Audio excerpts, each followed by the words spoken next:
Welcome to the NSL live talk with the Gebel. Luft, what was it? I can't remember. Luftfahrt. Luftfahrt. Yeah. That was it. Okay. Luftfahrt. I'm leaving. Watch for the table. It's shaky. Sorry, I got excited. Yeah, he does that. Yeah, it was great. Perfect. So I don't have to do anything anymore. That was it. Good morning, ladies and gentlemen. Good morning, ladies, Airspeed ladies. Okay, now let's get serious. Yeah. Okay, Joey just did the introduction, Arizona Airspeed, on the Saturday after the end of the competition, which was extremely exciting to the very, very end, actually most exciting towards the very. I've never ever been at a competition that I can recall where a meet would be decided by 2/100ths of a second. 2/10 of a second. 3/10. Hundreds. It was 2/10 of 0.21. It's 0.21. The 10-way you're talking about. Yeah, 10-way. Yeah, not hundreds, tenths. No, average. The average. Oh, The time. average, Okay, the average got was it. by 300, Got I think Yes. 300. Okay, got it. Unbelievable. So, anyhow, so we get to that later. I don't know where to start. And we'll be here for hours probably today. Sorry. But let's No start worries. off by saying that if the video is shaking, it's because of the table you're all on is a little bit shaky. No, it's because you're nervous. Yes, they are nervous. They're shaking. Yeah.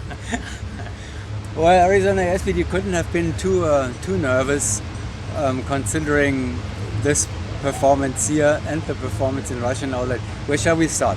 Roller coaster, 2 years, unbelievable. The lowest low that Airspeed has probably been in, losing the nationals there, and now up to this year. What do you make of that? Incredible. It's a. I mean, these guys should say it because they kind of brought us in, and it was a huge amount of effort for them to take the team on their shoulders and then bring us in, get us up to speed, and we've gone through a full cycle. Every team sort of ebbs and flows. Every project, every organization ebbs and flows, and we're on the up and up, baby. Yeah, but that's I think it's right though what kind of he was getting at. Maybe 2019 we lost Ari, and then we lost U.S. Nationals with Matt, and then we came and won the World Cup. But it was a little bit of some dark times for Airspeed, uncertainty, and you can go back. Airspeed, the original Airspeed, 2001 they won. 2002 there was a lot of new people coming and going in the project. 2007, 8, 9, and so on, there were some high years, and then 2013 and onward were also, and it's just cycles, and it takes a lot of effort to change that, to go from a downward trajectory to an upward trajectory. And as much as Mikael and I worked hard on that, these guys embraced the process and worked hard on their own to fit in and to do their part, So I don't think it's anything unique. Every organization goes through it. If you have a long of a history, you go through it, Well, basically only you and Mikael went through this anyway. The lucky boys, they didn't even go through the low. No. they came in and they've only experienced highs so far, right? Yeah. Nothing else but highs.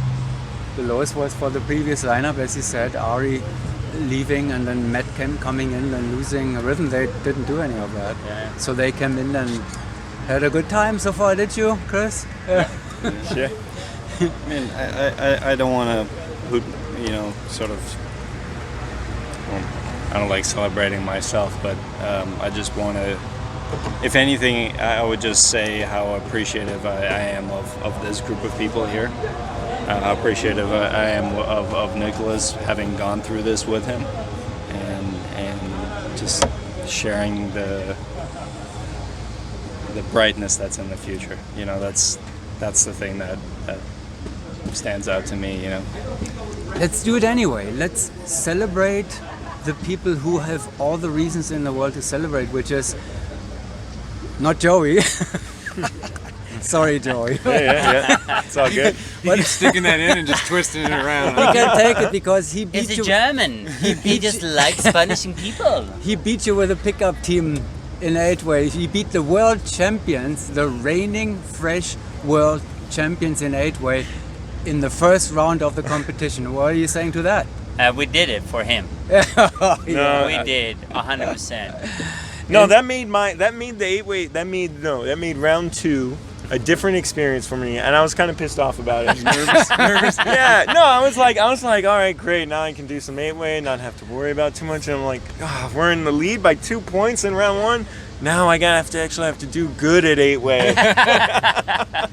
Yeah, pressure, huh? Why'd they do this to me? Did they tell you before they would do that? No, that was a surprise, I guess. no. Well, anyhow, seriously, Niklas and Chris and Mikhail, it's an incredible accomplishment now, and I want to point it out. I will write about it probably anyway, but getting into your life again, you know, all three of you in the 8-way lineup, I mean, fresh reigning world champions 8-way world, after this incredible battle with the French team in Russia, and Chris just stepping in a few months before that, and then coming here and winning everything that there was to win for the three of you. Again, Joey was not in Russia. Joey missed one event, but We won everything. you know, Joey has 3 or 4, right? So, and you know, we all know, right? Joey would have filled the slot in Russia just as good as Christopher. So, you know, it was just. But that's an incredible. I don't know if this has ever happened. In fact, the Airspeed 8-way lineup has won all events. You know, for women, we're open here at the Nationals now. So what now? How can you? I mean, that needs to be topped. I know that there's only one goal for you, and that is the 4-way World Championship title. How do you get there? Well, it starts by fairly evaluating this year. As of right now, we haven't really made a decision about the future, other than we just won, and we now have earned a ticket to represent the U.S. and going up against Hayabusa at the World Meet here a year from now. But it starts by being honest about the last year, doing 4-way and 8-way, which we're still doing. And then it's about our performance at this meet. And as much as we're happy we earned a ticket with the U.S. team nomination, I think we're also feeling a little bit flat about our overall performance. You know, it wasn't like the best. We were hoping, like last November when we did that non-nationals nationals, we had some fantastic rounds, a great new average, and this year we kind of underperformed a little bit, especially round 1, you know, and we never really found our stride really, and so this journey going up against Hayabusa is going to be enormously big for us. So we're going to have to change a few things, fine-tune the recipe, you know, but I 100% believe that we can beat Hayabusa, but at the same time, the next year we got to train and do things from a standpoint of having no regrets. If you win, you never have regrets. If you lose, we got to play it as though we can't have any regrets either. You know, we got to put it all on the line and do what we can, you know. And if you do that, I feel like whatever happens, happens, and let the best man win. And it's an honor just to go to a World Meet to represent your country, regardless. And, you know, Hayabusa are good friends of ours, and it's a privilege to have them as motivation, and I'm sure they use us as motivation. And you're going to, what we said earlier in a previous interview, you're going to see some new 4-way performances not seen before. Yeah. You know, so I'm excited anyways. Yeah, we're all excited. We're all excited for it. And yeah, we didn't have the meet that we wanted, but we kind of had the meet we needed, so to speak. You know what I mean? And I think that's going to be critical for us moving forward. I mean, we didn't, as a team, we haven't regressed or anything. We can still put out the same performances as we have in all the other meets. But there is something to be said about doing it consistently and in all circumstances, all the time. And that's where we have to talk about things, you know, and be ready for the next campaign that is next year to just consistently knock it out of the park, meet after meet after meet. I mean, we still probably won't have as many meets next year as we normally do because COVID is still potentially canceling a bunch of meets, but we are going to have some, and those competition opportunities are going to be extremely important, and we're very excited about them, and we'll be ready for them. And it will apparently, as of outdoor, it looks like the Shamrock Showdown will be the first one. Because Dubai is, nobody's going to Dubai. XP outdoor, you mean, yeah? Yeah, outdoor. Yeah, got it. Yeah. So that'll be the start of the World Meet season again. And we'll see you there. The performance level, yes, we have already seen now. You know, and the performance level we have never seen in history anyway with Hayabusa and with you. You know, Hayabusa more than anybody else so far. What do you do to make it? How can you lift it so? I mean, is there really no plateau? I mean, is Hayabusa like where it kind of benches out now, or what can we? I don't think so. No, that's actually something that really excites us. I think Chris brought it up the other day. We can all feel and tell that the upside is unlimited. We're not tapping out in anything that we do, which is super exciting for the future. If that makes any sense. Totally. It's just so difficult for us, for me, and all other teams except for Hayabusa probably and you to comprehend this. You know, because what we see when we see you, Hayabusa, and you. Specifically, you know, I mean, Golden Knights are doing great, Rhythms are all doing great, but if you take the top level, which is the Hayabusa level at the moment, it's difficult for us, for the normal four-way fans, to comprehend how it is possible to do There's it. always room to be better, more consistent in terms of our mental performance, pressure, no matter what, consistently. There's always an opportunity to make things lighter, smaller, take energy out of things. I think that we have a easier. feel. I think we have a feel for it. Like maybe that's what other people don't see. Is like when we have awesome skydives, and I know Hayabusa is the same way. You just feel this ability to just like the amount of potential that you can harness from a skydive is enormous. The trick is every competition you have like 3 or 4 rounds you love. 3 or 4 rounds you hate, and then the rest are like par. We're all about 10 awesome rounds. And I think that although we're always working on technique and things like that, getting better at specific things, this next year is going to be really about the mental aspect of it. Like, how do you just always put down 10 awesome rounds that you're excited about, exactly. and still have the energy after 5 awesome rounds and maybe 2 days of competing to do another 5 awesome rounds, you know. And that's a big thing. And honestly, any team that does that at the top level at this point is going to hit a new average, because no team is putting down 10 awesome rounds every meet they go to. And maybe that's a bit of a high expectation to do, you know, but it's about performance. You know, you take a team, 2 teams that are 10 or 15% apart in raw ability. Any one of them can win in a competition. Any one of them can win in a world meet. It's anybody's game at that point. You know what I mean? Because it all comes down to performance.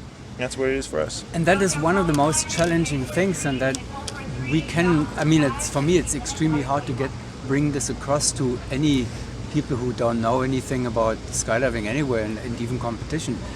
You know, that you have to be in sync on your individual top performance level to be able to do that. You know, get the whole team on the top performance level round by round. So 4 people or 5 people have to do that for 10 rounds. And I mean, it's the most challenging thing that I can imagine even. You know, so how do you do that? I mean, there are all kind of different measures in your prep work for a competition round. No, but I feel like I understand what you're saying, but it comes to a point that sometimes, first of all, you perform what you train. Okay, so on D-Day, you have to rely on your training. You have to trust that the training has been done. And I find for myself, the more I try in competition to stay in sync, or see this or see that, the harder it is. It's this elusive thing where I just have to trust it and then let it happen. And just trust the training is there. And what I just have to do is be open to the fact that I connect. And we talk about last grips and we do all these things, but when D-Day comes, when I have some of the best guiders that I track away, that's the feeling I want to never jump. And I get it. It's not always the case. But in training, it's this effort of programming ourselves to do what we want to do. And then in competition, it's about stepping out of your own way to allow it to happen. And it seems kind of abstract of ways, but that's what we found, or I found, is the thing, That's why it's an enormous amount of trust you have to have. it's way cooler than an individual event in that sense, right? Because there's 4 people to sync up. It's way harder. Is this stuff that you discuss with Jack Jeffries when you have sessions with him on getting his help in mental and team dynamics and all that kind of stuff? Does he have input in those areas of performance preparations? Our work with Jack was more focused on team dynamic, more organizational stuff. Okay. Understanding each other better, communicating better, running things more efficiently, resolving conflict, things like that. It's less about the mental performance of actual skydiving. Where do you get that? Is that just experience, or somewhere you have to figure out, you have to learn? I do that always whenever I'm working with teams, that the mental part is a pretty big deal of four-way competition. Where did you get your knowledge, your experiences, your expertise? What do you do to get yourself on that flow level? I think that we all have attack it in our own unique way, because at the end of the day, it is very simple. It's a simple concept, but very hard execution. When you're talking about what we were talking about with all the trust you need, is how do you go from left brain learning to right brain flow? When we're training, we're all left brain, kind of like, hey, push harder, let's make this right, get this perfect. But then when we compete, we have to learn to let go and allow our right brain flow to kick in. Now, you can say that from a technical standpoint, but how do you get that to resonate with somebody, and how do you kind of develop that skill over time? And that's different for every one of us. You can't just have one person come to each one of us and sprinkle some magic dust to make it happen. It's something you also have to practice, and it's a journey. It's a personal journey, because we all have something. We all have the same fire in our hearts, but we have a little something different in our head, so that makes the journey unique to every one of us. But we're on it together, and we share the experiences that we have along the way, and as a result, we grow together. So that's the best I can kind of give you on that. It's a very personal thing, but we're all in it together. So let's come back to to this event. I mean, this is all stuff. This is stuff we could be for hours. I could ask each individual, how do you prepare yourself mentally actually for your top performance event? And then that would be another few hours. So we have to drop it at some point. But the mental part, we all agree that the mental part is extremely important in what we do, right? Obviously. If we come back to this event here now, so you won the four-way first, and then eight-way was the second. You won both events, four-way, open and women, out of the eight-way team. Airspeed, basically the Airspeed Foundation, and then you went to 16-way, and the bigger Airspeed spread with some other celebrities, and then the 10-way eventually, finally. But it seems to me, if I look at the 11 people who won four-way four-way open, four-way women, and eight-way. That's 11, total of 11 people, right? Who built the whole US delegation right now. It stands out that 5 of them, or 6, no, 5 of them are ranch second generation members. Yeah. You know, the Airspeed guys like Mikhail and Niklas are in the minority now. There's a majority of ranch second generation. We were walking 16-way at one point, and I turned around and I saw all of R2G in like one little area, and I was like, "Oh, this is nice." Yeah. And they were last on that jump, just for the record.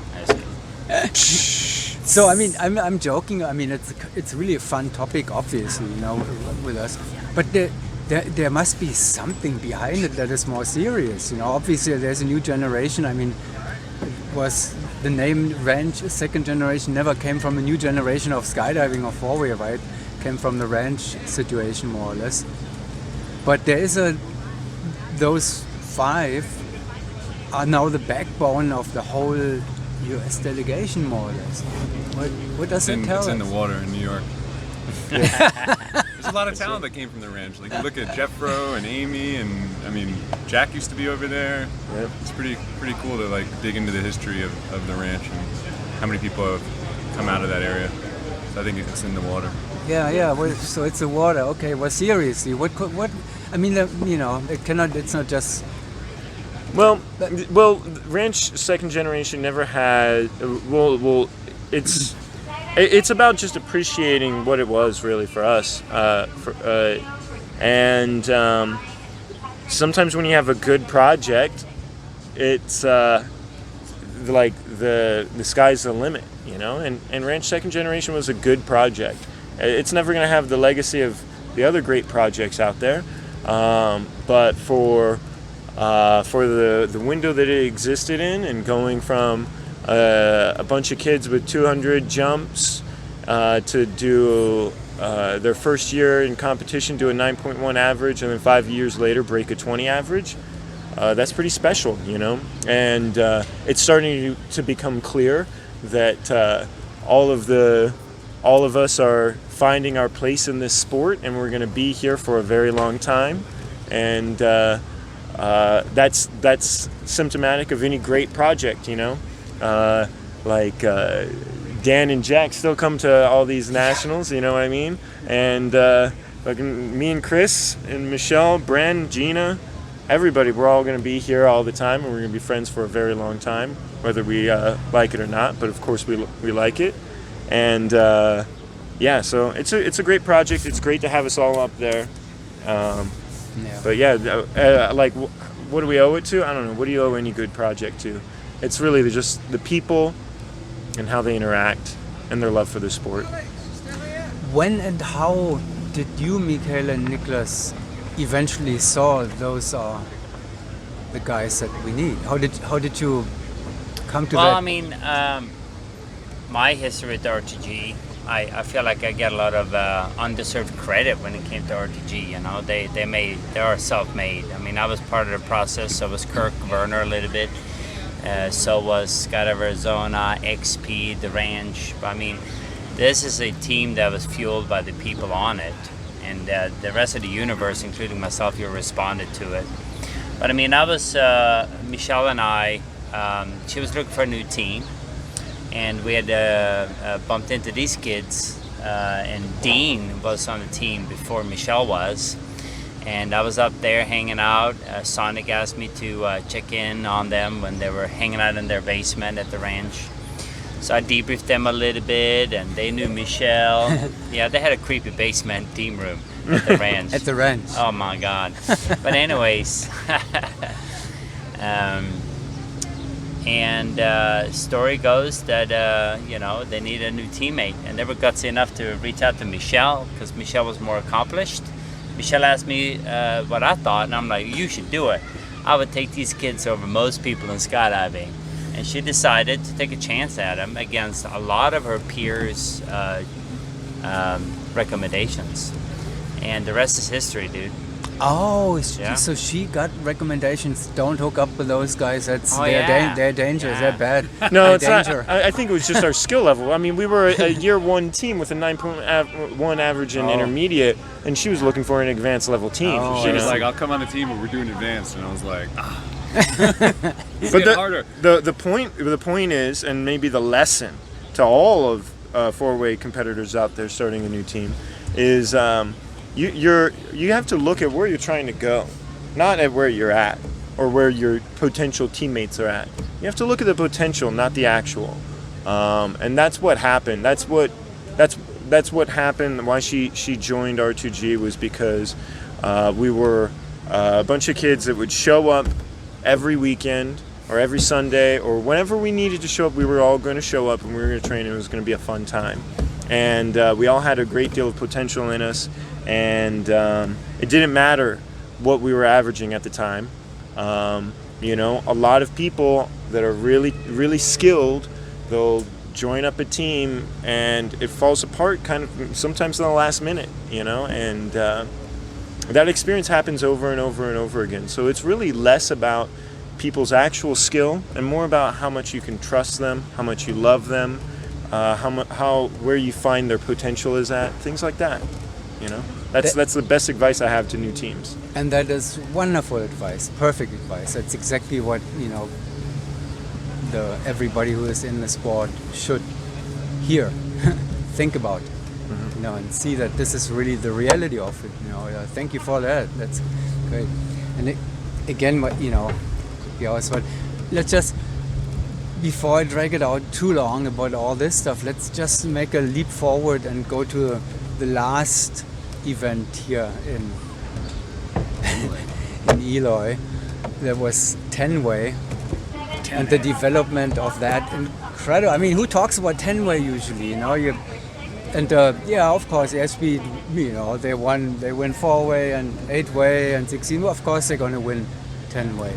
It's not, of course, right? It's not given. So tell us a bit about the 10-way and then how it developed here, and then the grande finale, which was just. No, but 10-way itself, I love the event. Like. If there was a world championship in 10-way, dude, I mean, it could be a better event as far as the scores could be better, because we do it for fun. But the nature of the event is jump off and build the formation as fast as you can. And it's not always the same. It's not speed star. Yeah, it's pure. It's different formations you have to build, and I mean, it's great. And there's nothing to visualize in the airplane. And it's just jump out and go as fast as you can, you know. But hey, if you mess up, you lose the event, or you get 35 seconds, you know. Yeah. And I love it, and it's so much fun. And competing with the Knights, being so close, we were both joined together on the 16-way team, and then separate for the 10-way, and it was a lot of fun just having such a close meet. Yeah, it's. And I'd even say that the Golden Knights are the favorites for 10-way. I feel like they have a much stronger culture of delivering on 10-way. So I had a sense that the competition was going to be stiff, and it was really good for however many 4 or 5 days into the event to all of a sudden get to a place it's like, hey guys, we gotta go. And that's a special thing. That gets me excited, you know, because towards the end of nationals, everybody's drained, you know. So having a tight race like that is super exciting and rewarding. It's just like Nick said, it's high stakes, right? You want to run up to that edge, but stop just shy of it.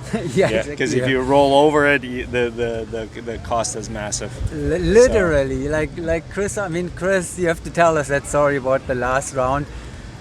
And it was just you had the last slot. You know, the completion of the formation. Was it on every jump actually? The completion. Yeah. Okay, so you're the one. Yeah, we had a little something going on in there, and I just came in a little too hot, and it was a little bit low, and for that moment my heart stopped. But Bren reached down and picked me up, and I was reaching up.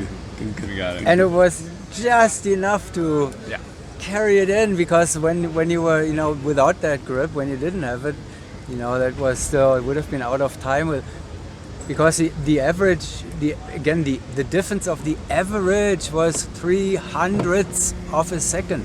So any further delay there.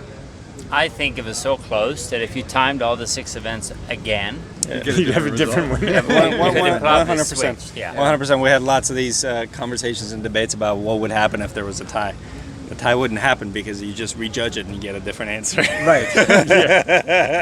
Yeah, totally.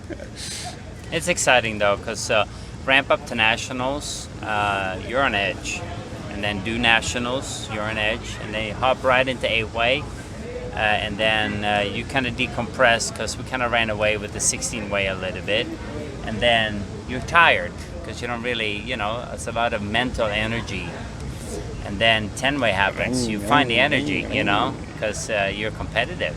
You want to win. Yeah, all of a You're sudden standing in that door and you're like, here we go. those are the fun. Are supposed to be the fun jumping events for. Especially when you got Kirk and it's a real BJ pleasure. and John. And I was sitting in there getting judged, and our score comes up as Yeah. a 13-8, and the Golden Knights is like, yeah! And then it comes up as 13.13, and we go, yeah! And then it was 10-way. official. In It's 10-way, like- I mean, yeah, that's why I filmed some of that, because I couldn't believe how much excitement there was in that 10-way competition. Amazing. That's funny, because we had planned to all watch the thing together, and I thought the judging, we were all going to watch the scoring in the fishbowl, where the judges are actually doing it. And I'm there, and I see one other person there, and I'm like, man, where are they all at? And then I see them judge it, and I start hearing yelling in the other room.